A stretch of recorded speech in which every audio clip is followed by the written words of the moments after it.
Welcome to the Learning Pines YouTube. We hope this video helps. You start by preparing your assets and project settings. Set the timeline to match your clip's frame rate and resolution. Once you have Capcut open, import 2 or more clips and drag each onto its own track so you can position them independently. Make sure clips are trimmed to the moments you want. This reduces syncing work later. If audio matters, mute or separate audio tracks now. Once done, you're ready to place and resize each clip for a split-screen composition. Now you craft the split screen.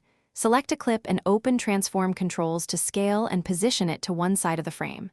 Use Capcut's guides or grid to align edges precisely and adjust the anchor point to keep movement predictable.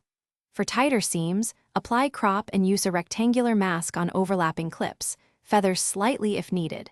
If clips need matching color or exposure, add color adjustments here.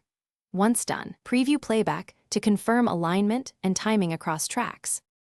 Finish by polishing and exporting. Add a thin border or divider between panels for clarity, apply a unified color grade to balance look, and drop simple transitions if clips change. When exporting, match the project resolution and frame rate and choose a suitable codec to preserve quality. If you see stuttering, artifacts, or mismatched edges, make sure you used integer scale values and enable proxies for heavy files. Recheck transform settings and alignment guides. This single troubleshoot step resolves most split-screen issues quickly.